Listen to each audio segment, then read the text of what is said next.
Something I saw on one podcast was somebody saying that, you don't know what person your podcast is going to be their podcast. Their number one show that they come to watch is going to be you.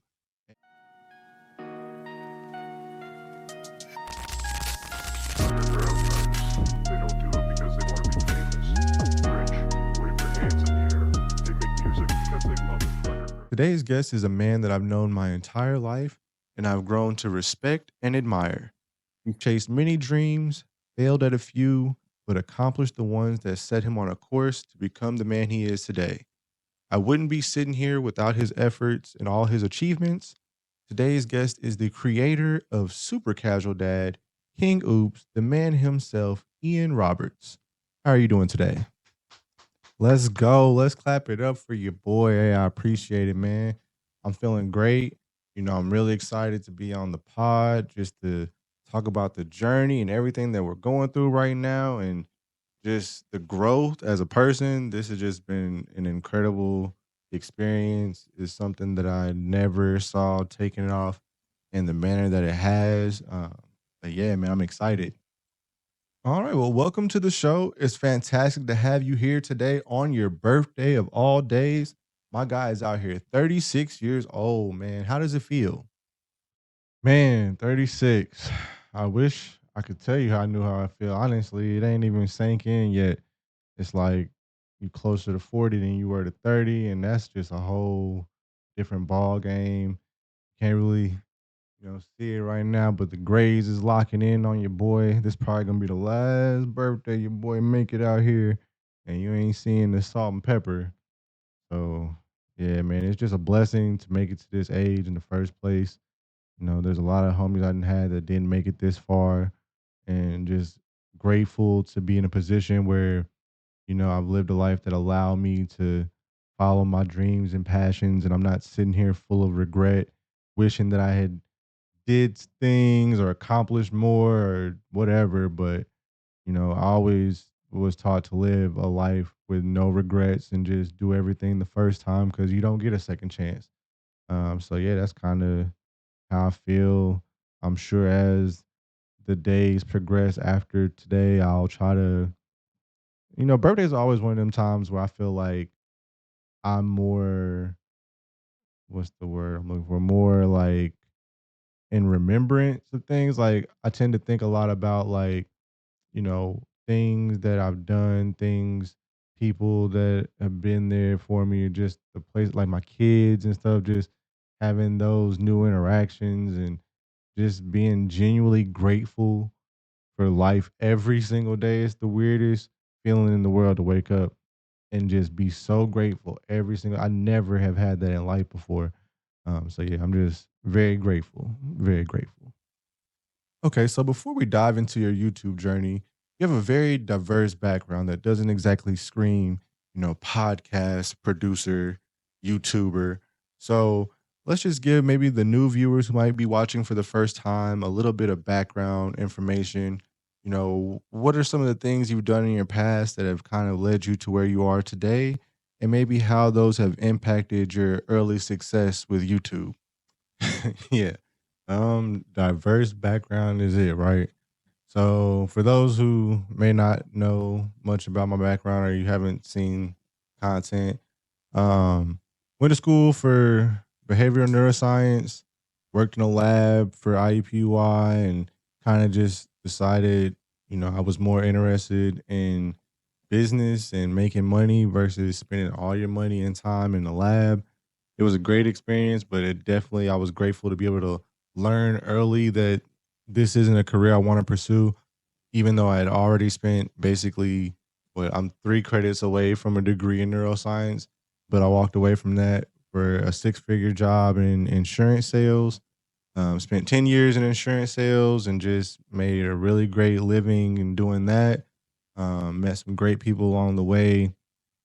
Had some really great training that position me well to be able to communicate and find the needs for people in business and just how to position different offers and things like that. So that's definitely fascinating.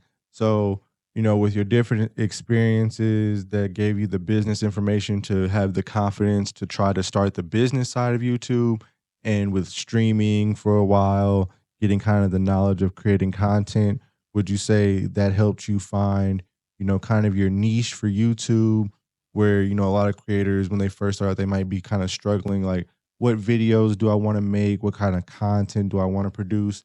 Do you think that these early experiences kind of just eased you down that road, or is this the kind of content you would have just made anyway? I mean, yeah, but coming from streaming, I kind of just knew that gaming content is going to always be something that I'm interested in. It's going to be something I want to make videos on. There's always going to be a new video game that I got to play.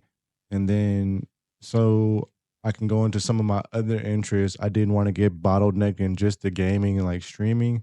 That's kind of why with the YouTube page, I kind of just went more of a general content that I'm interested in.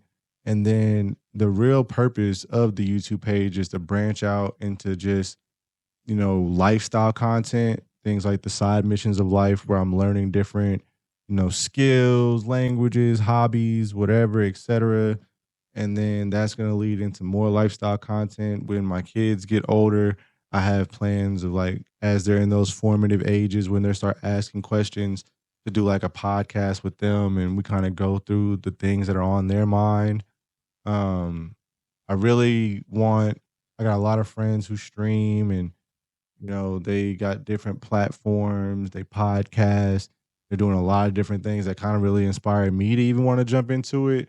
And they may not be having the growth that they want. And there's ways, I'm kind of figuring the algorithm out and trying to share what works for me and get the tips and things that work from them. And we kind of just building a knowledge base to basically try to put everybody on. Like, I want to host different tournaments for like, I got homies that play Madden and they stream and 2K and things like that, but it's not their passion to join or to start a podcast or do all these different things, but they're still making content and that content is valuable. So I want to, do something with that content to be able to put some money into other people's pockets and just produce things that people enjoy. This is all entertainment. And I think that's what is the most beneficial out of it. Like, something I saw on one podcast was somebody saying that, you don't know what person your podcast is going to be their podcast. Their number one show that they come to watch is going to be you. And you just don't know. Like, I did not think people were going to just be watching my videos, and I told my wife if I had 200 I told her if I had 200 subscribers within the first year, that was the goal. By this December, I wanted to just be at 200 subscribers.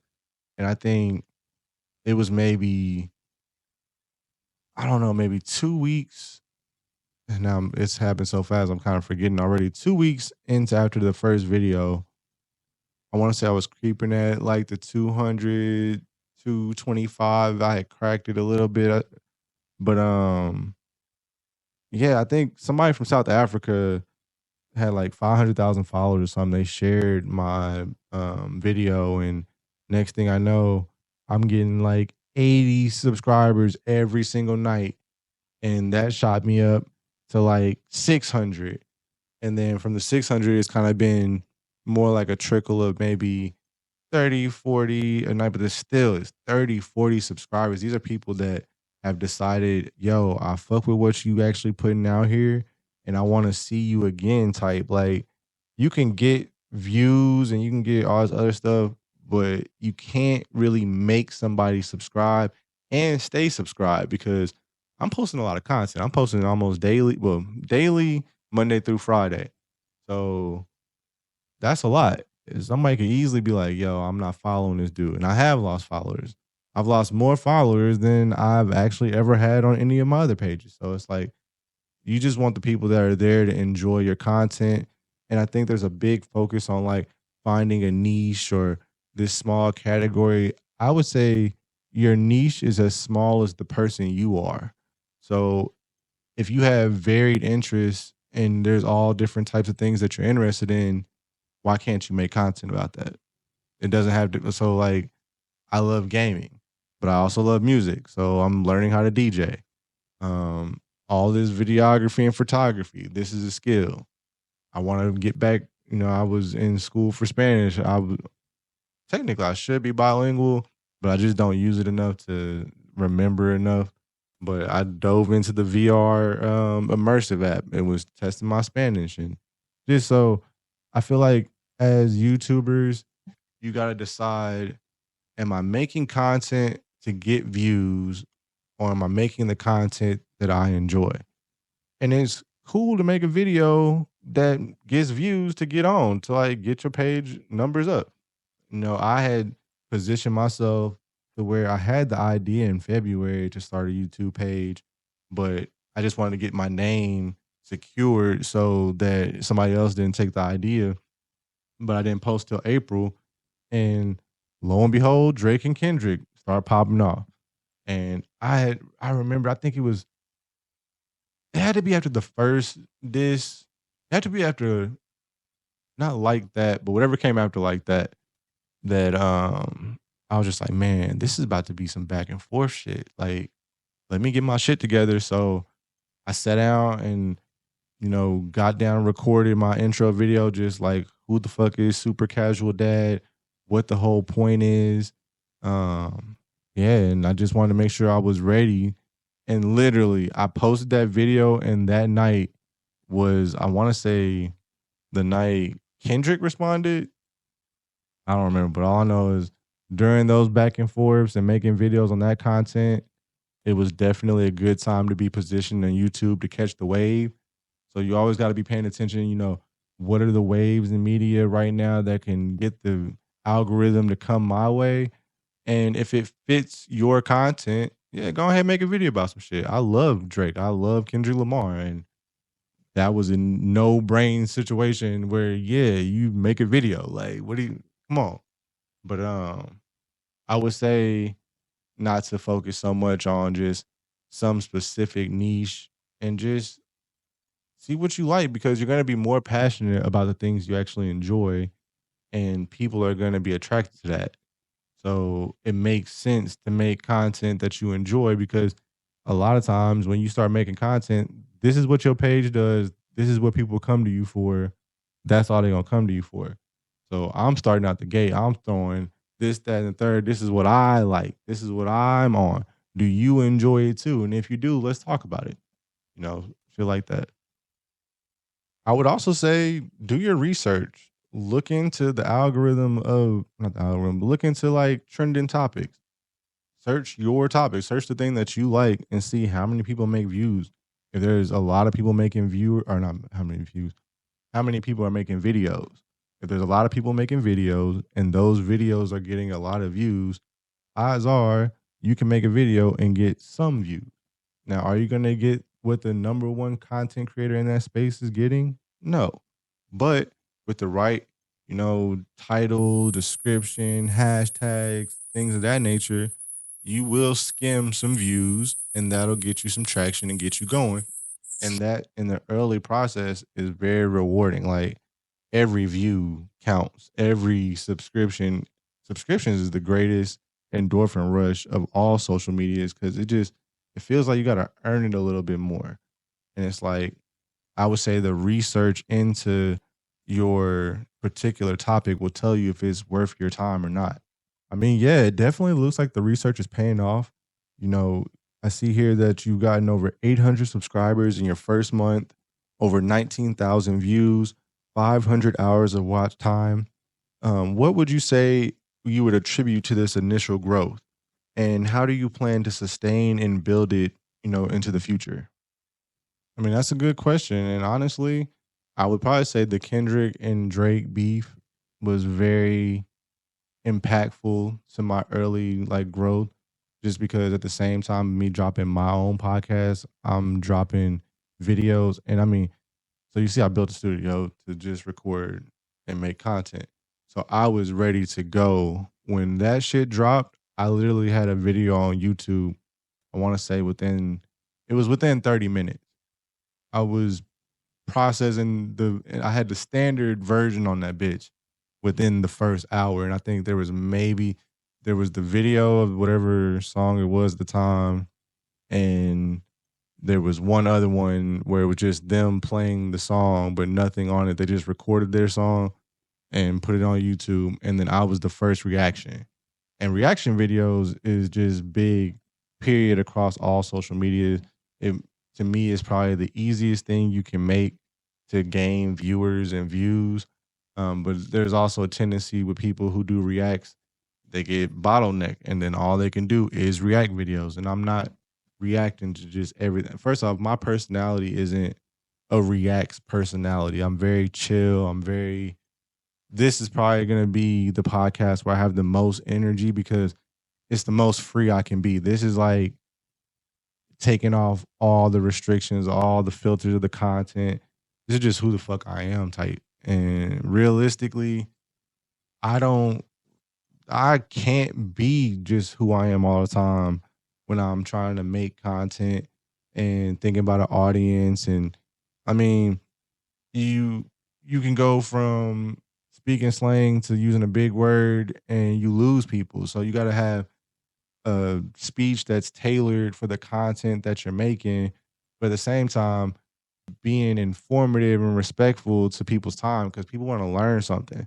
Especially like I would say for a solo podcaster type content, people want to see like what are you doing? Like what are you teaching? What are you giving me?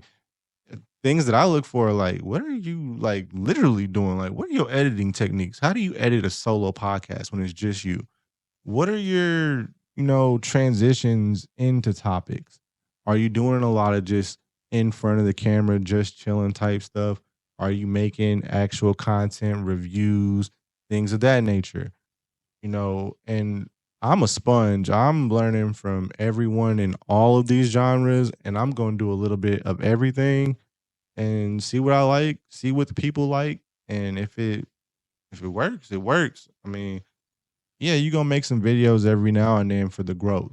You're gonna make them for the views, and that's the game of social media. But it's about finding that balance. And I think my situation is a little different. That you know, I'm pursuing this as a thing after already. I don't have a 9 to 5. I don't have obligations outside of my family, and I'm in a completely new place where all my friends are 2,500 miles away, so I don't have distractions.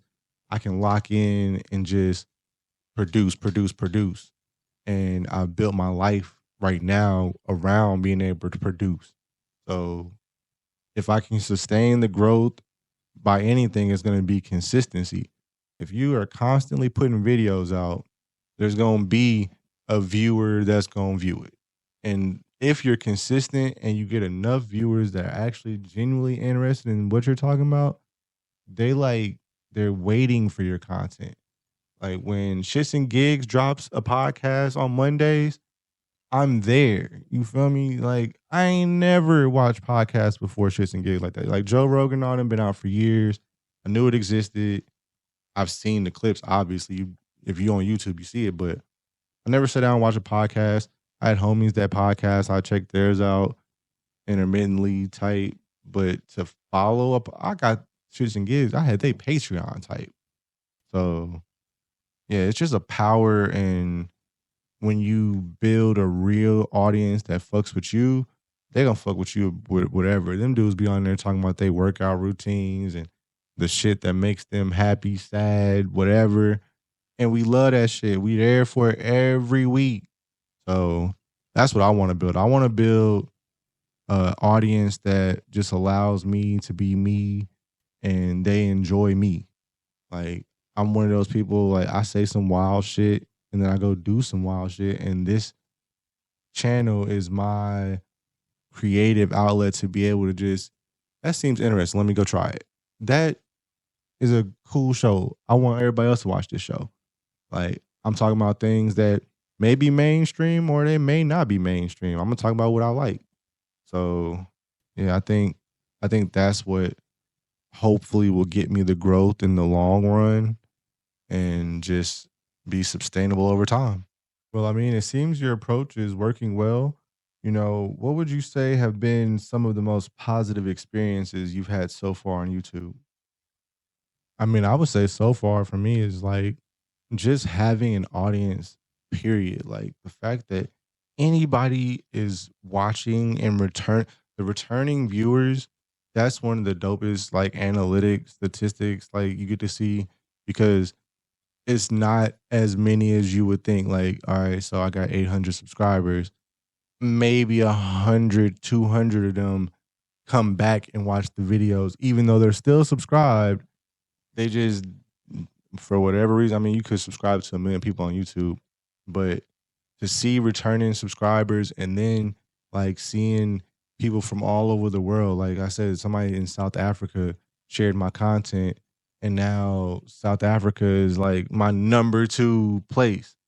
And that's something I gotta start considering too as well. Like, okay, the location of people in, what are they into? So I started doing some research in South Africa and trying to figure out, okay, who are their content creators? Who are their, gamers, streamers, things like that.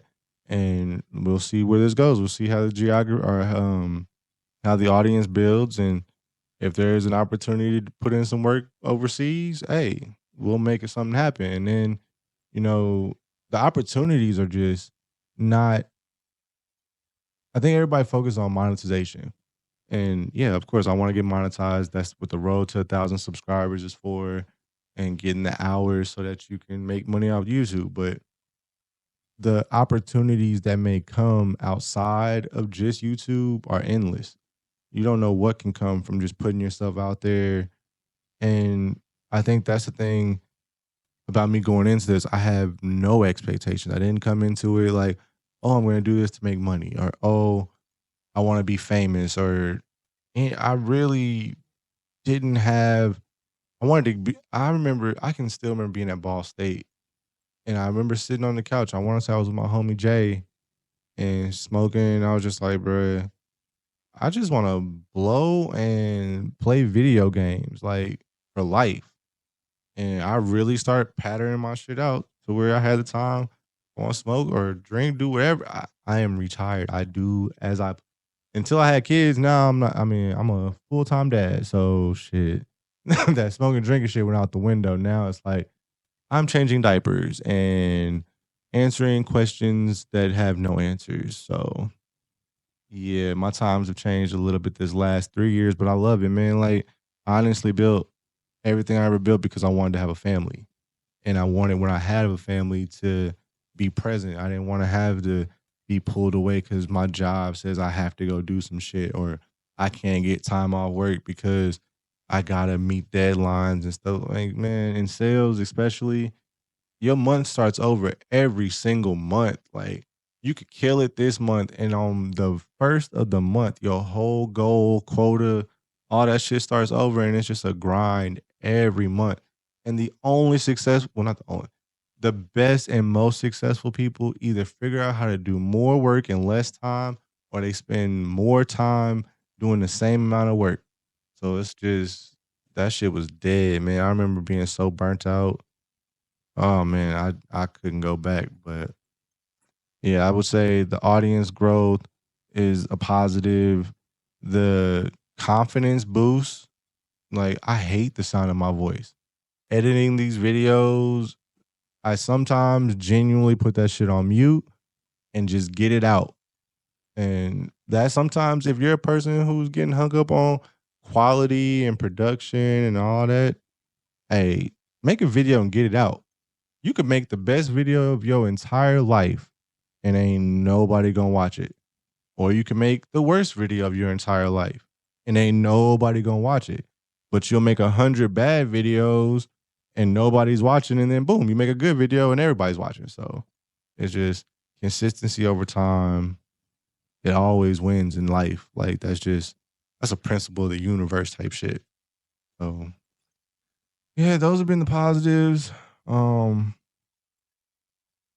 think it's all positive. Like just being able to express a side of myself that otherwise wouldn't get seen or really ever talked about. I got a couple, homies that are into anime and things like that, but my main core circle of friends, they all just getting exposed to this. I mean, I just got exposed to a lot of stuff within the last few years. Like, I want to say I was Yeah, it was when I retired. It was when I found anime. So I I watched Naruto for the first time when I was 30.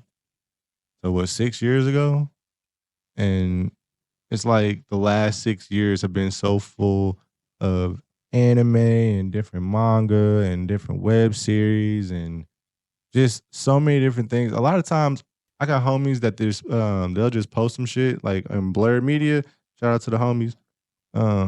They'll post some shit. I'll just go watch it, or they'll talk about a game, and I'll just buy it and play it to expose myself to a different genre that just I just wouldn't have. And that's the one of the things that comes from YouTube. People pour into you. So yeah, a lot of that's been very positive. Definitely. I mean, connecting with your audience is the best part of YouTube.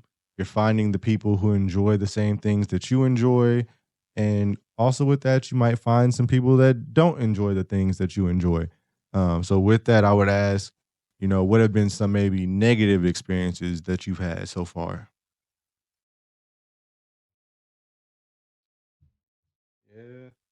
That's YouTube. There's gonna be some negatives that come with the positive. I mean, I got thick skin, so negative shit that I would say that I've experienced would just be okay. So I started during the Kendrick and Drake beef, and everyone saw people just don't know how to agree to disagree or have their own opinions, and it just be cool. Shit had to turn ugly, and that actually took me to a kind of a dark place. Not specifically because of YouTube, just where people in the world were and how people chose to try to come my way with it.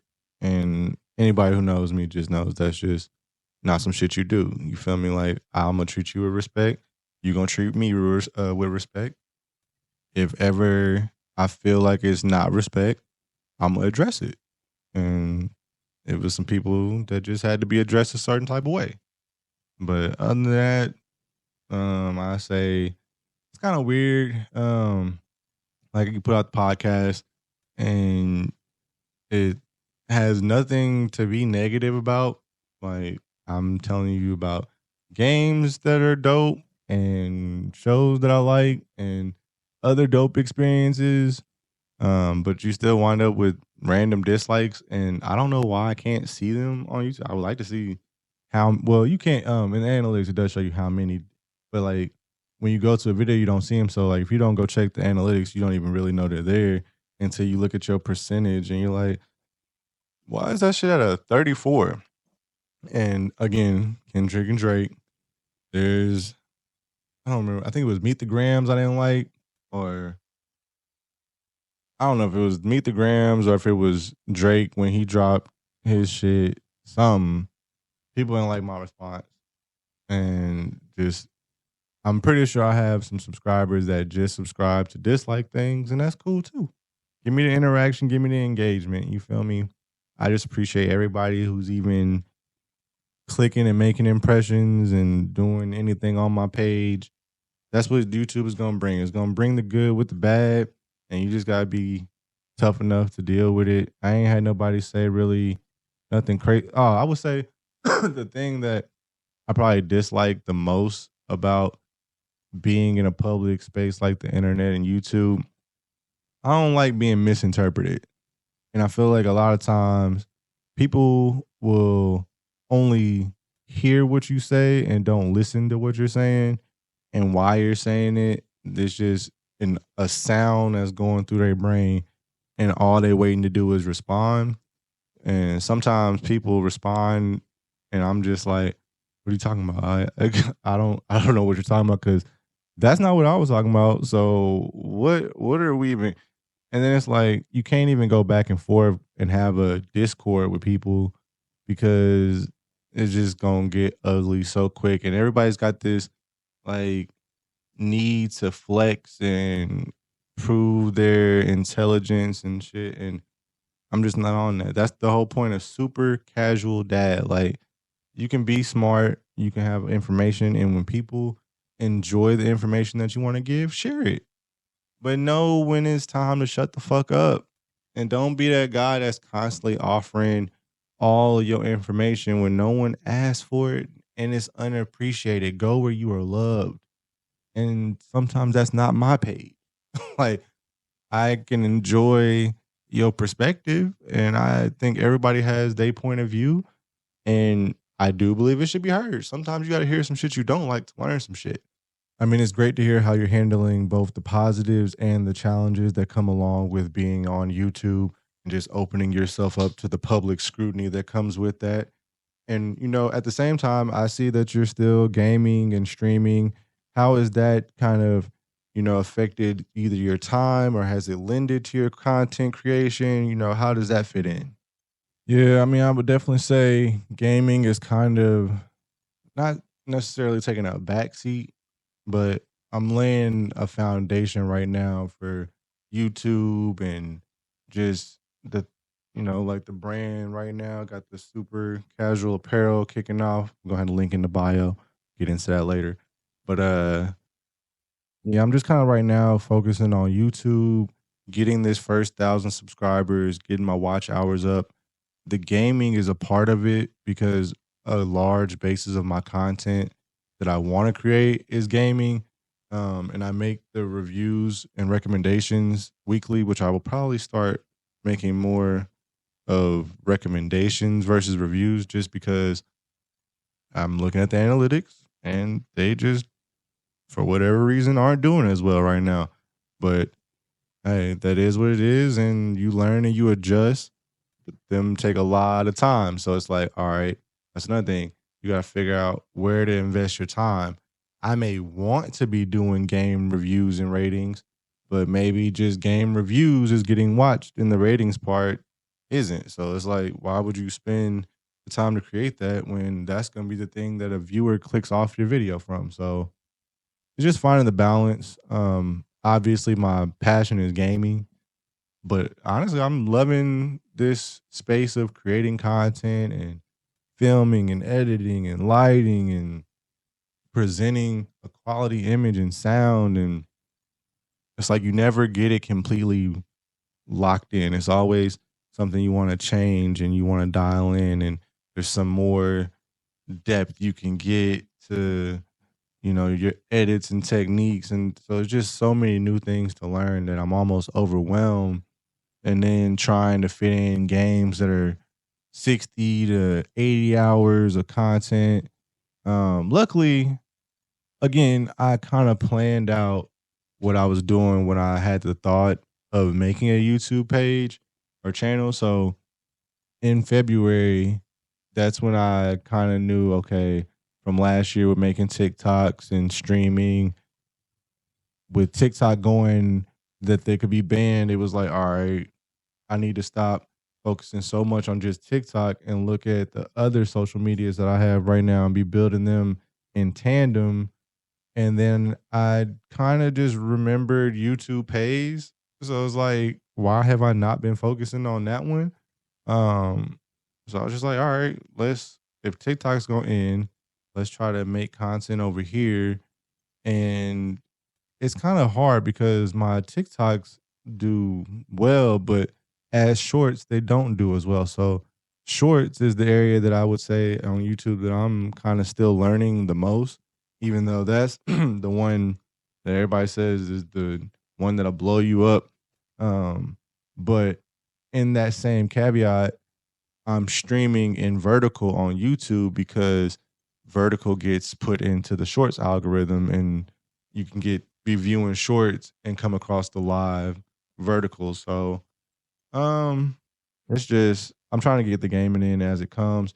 Luckily, there's not a lot of games that are coming out right now that I'm super interested in, and the rest I love video games. I play anything. So yeah, I actually got a clip of F124. That's my recommendation of the week. And I think more people need to be looking into this sim racing because it's even fun on a controller. And I remember growing up, racing games were the games that I could play with anyone. Like my sister loved racing games, and that was probably the only type of game I could get her to play. And F1, I think it's just a slept on game, like just a gaming series as a whole. Like their games have always, in my opinion, they have always been good, They're the people who are out there that are, probably the professional sim racers and they got whatever they want to pick apart about it and probably legitimate. But I have a lot of fun with it and with the actual wheel and pedals, it just feels amazing.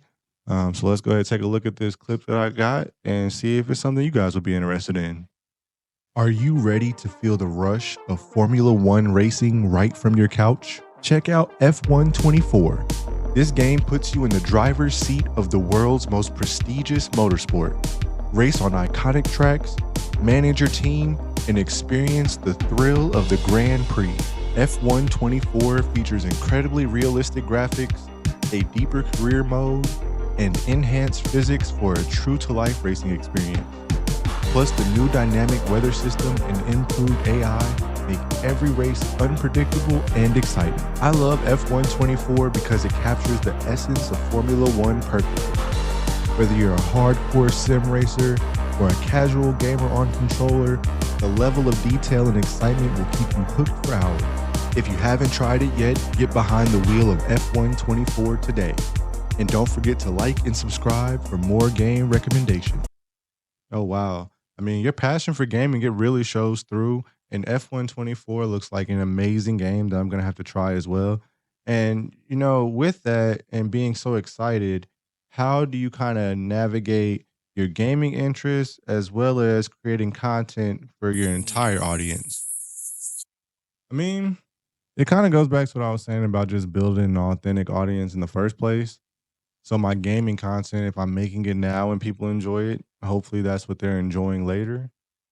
I do kind of like I know that there'll be situations where I will play a certain game because of what's trending or just just the overall what's best.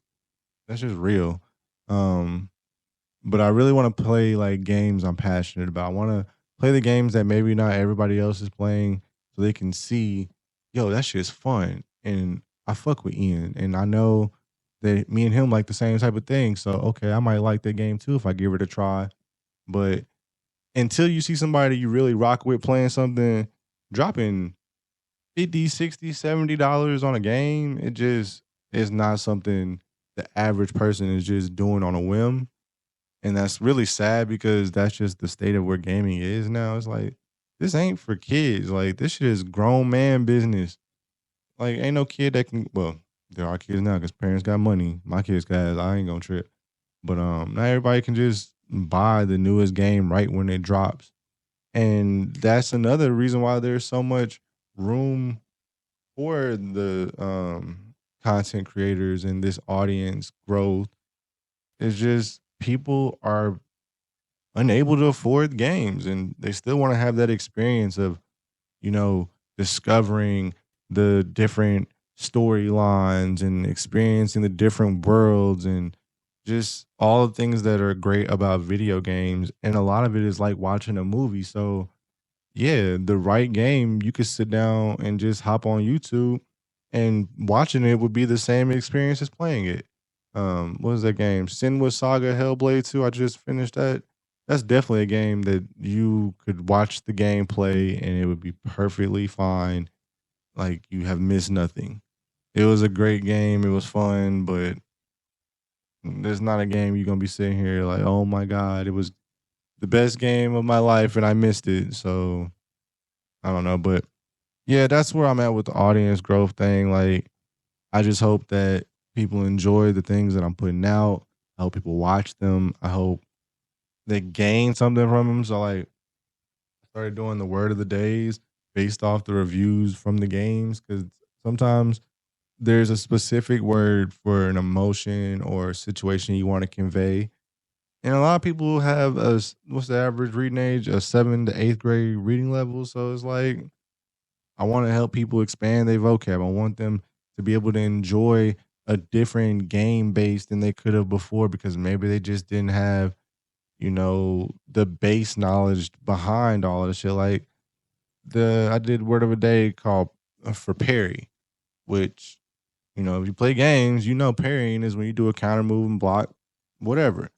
But as much information as I collected over a lifetime, I can remember it wasn't too long ago I learned what the word parry was, even though I was playing games that were using it all the time and I dead ass just didn't know what the word was, never looked it up, and was just whenever I get in the game and they'd be like parry, I was legitimately confused. And this is me. So I know there's 100,000 other people out there that just ain't looked into something or they just never heard of something. And I just want to expose people to different things. And that's one of the most beautiful things that I get from YouTube is like when a friend of mine hits me up and is like, bro, I just watched your review on this game or I just watched this show recommendation and now I got to go check it out, man. I got to go see what that's about. I love that shit. Like when I go on PlayStation and I see my friends list and I just see people playing different things, like I'm not one of those people that hate on like Call of Duty, Madden, 2K. I love those games too. I play them. I used to be way better at 2K and Madden, but Call of Duty anytime, any place. But I feel like a lot of people get pigeonholed in those, what would we even call those, like mainstream marketed games. I mean, there's a lot of other AAA games that people don't really. I wouldn't even say it's just a AAA game thing, but there's a lot of games people just are missing out on. There's so many fun games, and a lot of them are sitting on Game Pass and PlayStation Plus.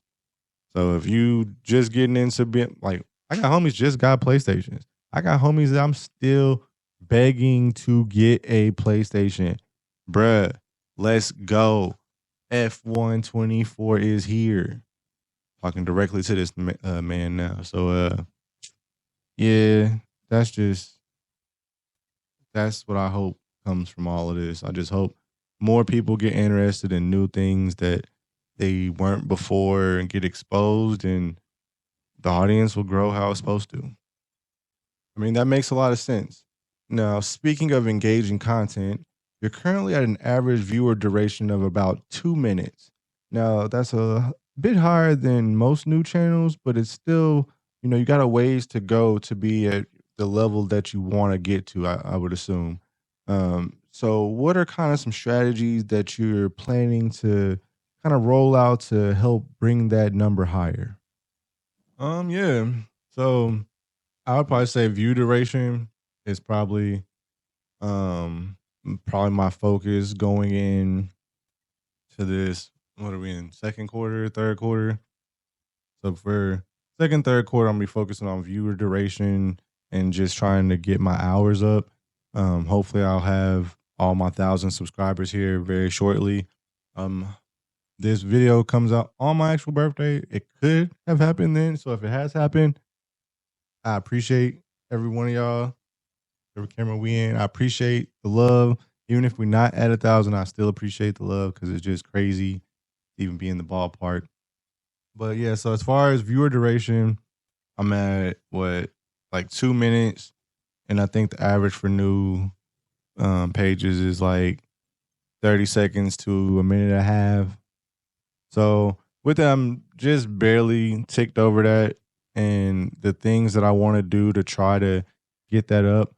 Um, one, definitely trying to get better at hooking interest at the beginning of the video. Things you can do for that are like, it used to be the biggest thing that you focused on was thumbnails, and thumbnails are still important. But now that videos play immediately as soon as you're like just looking at them or scrolling past them, that's changing the game on thumbnails.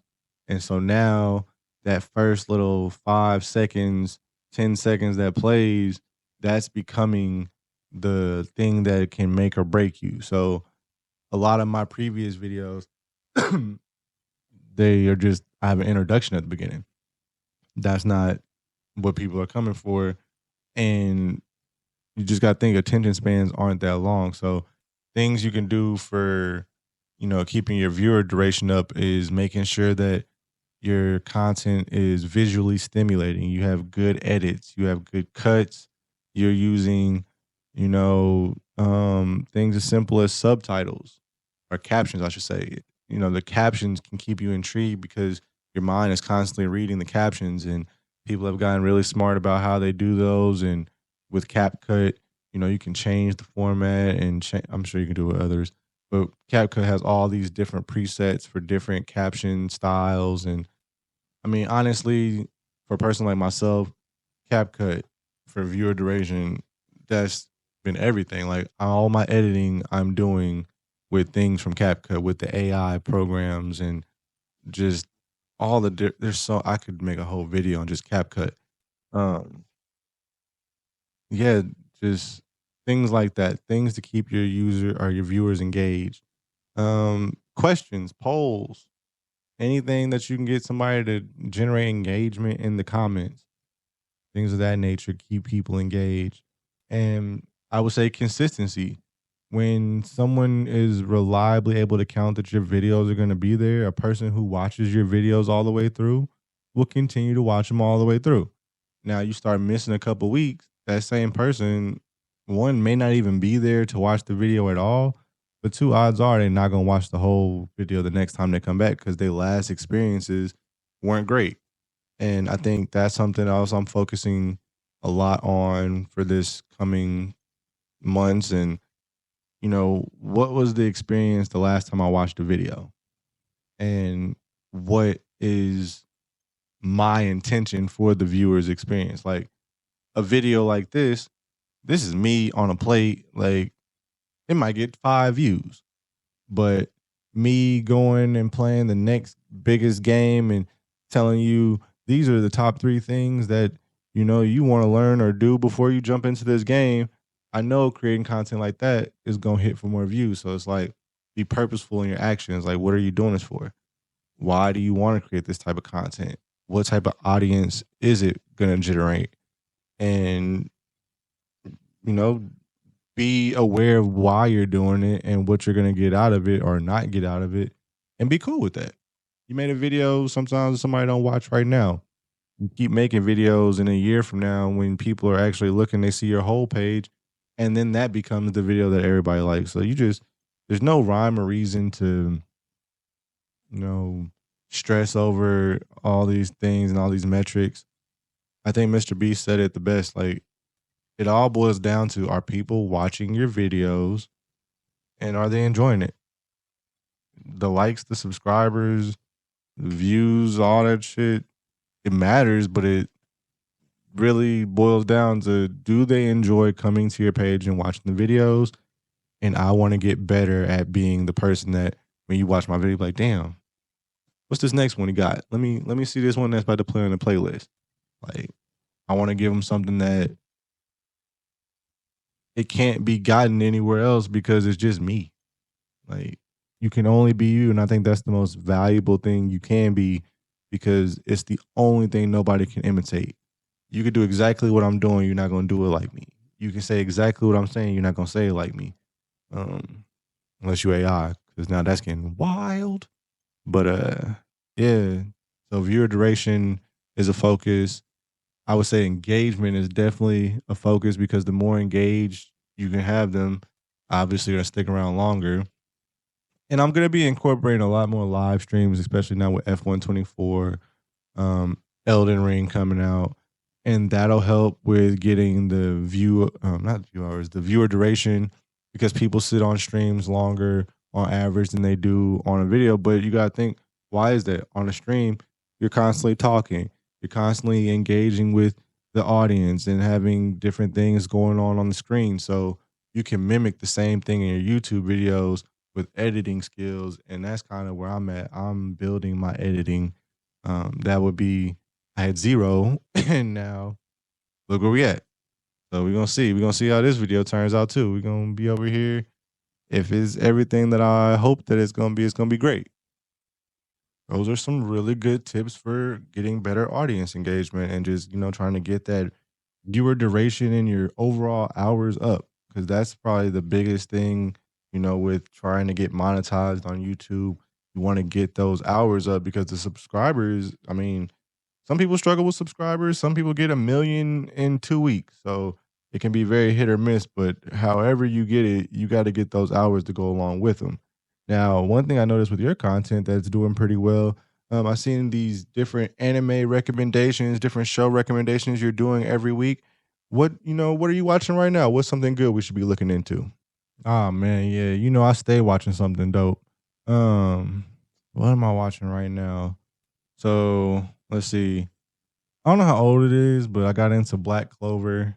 It's pretty good. I'll probably do a review on there at some point. I think the new season just dropped on Netflix, but I'm not sure if it's been on Crunchyroll longer because I know that I had watched further. Anyway, so yeah, Black Clover. My Hero Academia just kicked off their season 7. I think I'm trying to remember, maybe 5, 6 episodes deep. So that's developing. It's pretty good. My Hero Academia is my favorite. I'm not gonna say it's my favorite anime, but it's up there. I mean, I did a family portrait in their shit, so I definitely fuck with it. If you haven't seen it already, X-Men '97, phenomenal show. The show is so good that I don't even think I can do a review on it, just because the level of scrutiny I would want to put myself under isn't super casual, and I ain't got the chest to be torn apart by the superhero crew out there. They take that shit seriously. And hey, that's your shit. That's your shit. Never really been a big superhero fan, but X-Men '97, that's that gas right there. That's that gun smoke. That might be, I just really sit here and make sure it might be to me the greatest superhero content, animated or otherwise, in my humble opinion. It's better than all the Marvel movies. It's better. I'm a big Batman fan. Dark Knight, Heath Ledger. That's like my. It's probably better than Dark Knight. It probably is. If I'm being, I don't know. It's not even something you can. It's like apples and oranges, but shit's that good. X-Men '97. So definitely shout out to them. Um, what else we got out there? I mean, Crunchyroll just dropping shit left and right, but I do got something prepared for y'all. Um, I got my recommendation for the week. I ain't gonna do too much. It's something like that. I normally recommend things that are finished, but right now a lot of the good shows are kind of just going. And this one, there's a decent amount of episodes you could binge watch. It's called Kaiju Number 8. It's basically, I'm not gonna, like I said, I'm gonna let the recommendation go ahead and take over. I got a lot of good info in there for you. But yeah, it's something you should check out, especially if you like, just up and comer stories of guys or girls who just want to be good and be the best at something and give it their all, and then shit goes kind of like My Hero Academia. Like, you gotta watch it and see how it develops. I don't like spoilers. I don't like doing too much. I just want you to watch it. So go ahead, let's take a look. Ever wondered what it's like to become a monster to fight other monsters? Check out Kaiju Number 8. Japan is plagued by grotesque monsters called kaiju, and the elite defense corps protects civilians. Once the kaiju are killed, sweepers clean up the remains. Meet Kafka Hibino, a 32-year-old sweeper who dreams of joining the defense corps. After many failed attempts, he's given up, until a parasite kaiju turns him into a humanoid monster. Now with new powers, he gives his dream one last shot. This anime combines thrilling action, heartfelt moments, and an intriguing plot that keeps you hooked. I love Kaiju Number 8 because it's a unique twist on a monster genre with incredible character development and stunning visuals. Kafka's journey is both inspiring and relatable. If you haven't watched it yet, give Kaiju Number 8 a try. Don't forget to like and subscribe for more anime recommendations. Hey, that shit look fire. I ain't gonna hold you. I'm definitely going to check that out. But what's it called? Kaiju Number 8. Yeah, I'm definitely getting on Crunchyroll. I'm gonna check that out.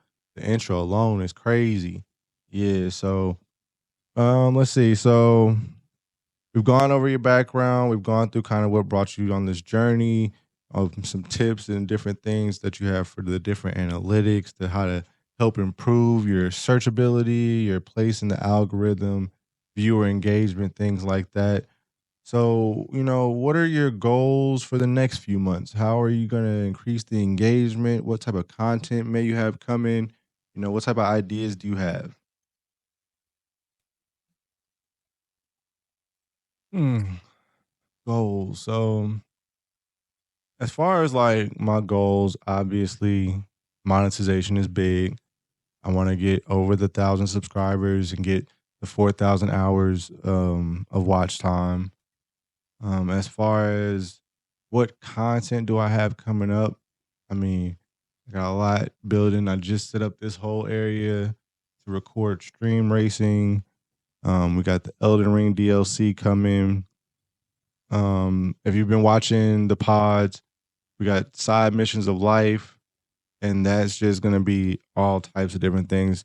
DJing is definitely kind of the primary focus at the moment, but I'm itching to get to electric guitar. I was gonna do that first, but DJing little, I wouldn't say easier. I think it's probably easier to learn a guitar. I don't know. I've never played a guitar, but I've figured out how to DJ before. So um yeah, we're gonna be doing shit like that.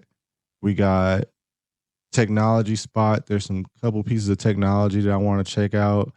There's the translating headphones. A lot of my stuff that I like right now, as far as just tech, is in the language space and just what AI is doing for language transcription and how we can just all understand each other better. That's always been something. Language has fascinated me. I love words and I love being able to express myself exactly how I mean it, and doing it in a different language is just a whole different flex.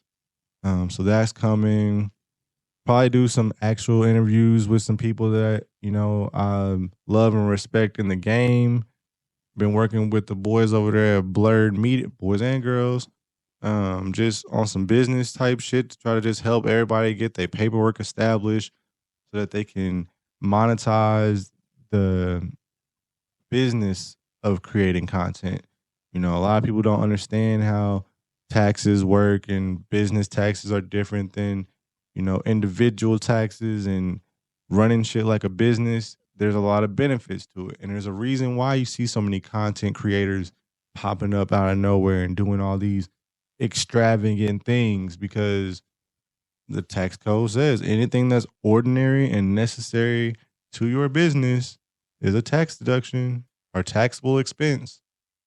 And content creation is a certified legitimate business. People are making entire livings off of it. So yeah, there's a lot of things that I got that really are going on in private. But financial wise, that's really the reason why I think everybody needs a YouTube channel. It just gives you so much access to just live the life that you want to live with the income that you currently have. And if you're consistent and turn it into something and it makes you an income, it's a win-win. So I'm gonna also be putting out probably, I don't know, we'll see how the information side of things goes, because I got a lot of information I would love to share if people are receptive and want to get that information. So like I wrote a book on how to operate business credit and build that whole platform and system up. I want to do more content kind of on stuff like that, but not just like, I know a lot of people jump into like the financial sector of YouTube because that's where the best ad revenues and things like that are. But I love business. I'm good at it. I find windows of opportunity and I run with the shit. And that's my experience. So it's like, I probably, as much as I know about gaming, I know about business. So whether it's on the same page or a different one, we'll see. But I find, I have found that I have a skill in making simple things or really difficult things become very simple, or I can explain them, make them simple. I'm tired. I'm all over the place. But yeah, I like making extremely difficult concepts very easily understandable, and to the point where you could teach a child how to do something. And a lot of times when I tell people what I'm doing, or even this YouTube and podcast, the levels to which I'm doing things, in my head, this is just A, B, C, D. This is what you do. And everybody else will say some shit like it's this grand big plan. So I don't know. Life is as hard as you make it.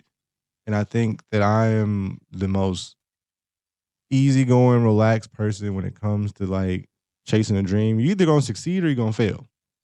But if you don't try, you failing. So if you try, you can at least be trying.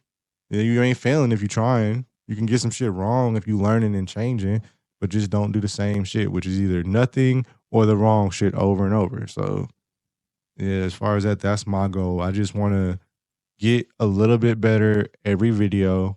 Mr. Beast had a thing where he said some shit, make 100 videos. Each video improve one thing. And just do that until you get to the 100 videos and don't worry about the views, subscribers, and all that. And look up where you at 101. And from there, tweak some more shit. At that point, you start really tweaking the shit and refining the technique because you built a base of knowledge. This is knowledge. I'm at we're doing episode 6 of the pod. I got around like 35 videos out. We coming. We're gonna hit that 100 before the end of the summer. We're gonna assess where we at. And man, if this keeps growing how it's growing, I'm gonna have to make some goals for it because honestly, I was just kind of like, all right, I'm gonna do this shit so the people I have in my circle around me who are already trying to do this or they want to do this will think, okay, I can do it and do it better than I'm doing it. And now I'm doing it. So it's like, hey, if I can help you, reach out. I'm down to work. I'm down to collab. I'm down to do interviews, whatever. Schedule's tight. My wife works a lot and full-time dad, but whenever I can fit it in, we'll fit it in. We gotta have some late nights. We might have some late nights, but get at your boy. I definitely love to work with more like-minded people. I think that's probably the thing that I want to grow in the most is just being open to working with others because I'm normally a just do things by myself type person. Um, yeah, so all of it, and then I guess outside of YouTube goals is just personal growth. Not caring what people think, not caring what your voice sounds like, what you look like, if you got a haircut, if your hair is done, whatever's going on. Like, if you want to do this YouTube shit and that's what you say you're passionate about, or you want to create content, create it when you ugly. Create it when you don't feel like it. I'm not even gonna tell y'all what time it is right now because it's late and early. And we here, I'm bright and bushy. And if you ask anyone, I don't stay up late. I'm not on the game late. Nah, your boy likes to sleep. 10 o'clock coming, my eyes are still open. I'm upset. So content creation has changed that, you do what you gotta do to do what you want to do. And I feel like I'm so lucky to be able to even try this that I gotta give it 200% because anything could happen at any time and change it and take away an opportunity. So it's like if you got an opportunity, go for that shit and you run with it. And I think that's where a lot of people fuck up is like they got all these gifts and talents and they'll research some shit, they'll read books, they'll go do whatever to learn some shit, but they never take action. So take action, keep taking action. If it don't look like nobody's supporting you or whatever, don't get on Facebook talking about, oh, people don't support. No. I post every day on Facebook. I don't think people like I think I got the same people that like if they do like it. I don't even pay attention if it gets like I post the shit. I post it with the hashtag. I'm posting it for the people who don't know me, who's gonna stumble across and love my shit. And if anything I've learned in life from success in business and having my own ventures, the people closest to you ain't never gonna support you. And they don't got the information for how you need to do what you need to do anyway, because they would be doing it and they would be supporting you. So don't get caught up in the people around you and feel free to outgrow the people around you. It's okay. If they really fuck with you, you can grow big and they will still be there. If they not still there, then you just needed to outgrow them anyway, and you win either way. Yeah, them's my goals. That's what I got. I really, appreciate having the opportunity to talk to the audience about who I am, what I'm doing. I never thought in a million years I'd be in a position where if you still watching this and you even hearing this, I love you and appreciate you. Um, Yeah, man. This is an exciting time in life. I've never seen social media success like I'm seeing right now with TikTok and YouTube. I've just had what the last 3 or 4 videos on TikTok hit over 10,000. And it's like, you know, I'm coming from the MySpace days. Like, shit, 10,000 views used to be something that was unheard of outside of YouTube. And TikTok is just giving people a platform, and it can't go away. Like, if it goes away, it's gonna be crazy. But if it goes away, small content creators are gonna find a way. They're gonna find an avenue, and the eyes are gonna find the audience. So yeah, I'm just trying to be in position where people who enjoy the things I like find me. And Mhm. yeah, that's all I got, man. Hey, wise words, my boy. And I appreciate you for stopping by and sharing your experiences and your insights. And, we're definitely going to follow up with you here. Check in maybe, let's say, the end of next quarter, and we'll just see exactly where you're at, how the YouTube page is going, and where you're going into the final quarter of the year. So, with that, I want to appreciate everybody for coming and checking out your boy. This has been a great interview experience, and I will catch you guys on the next one.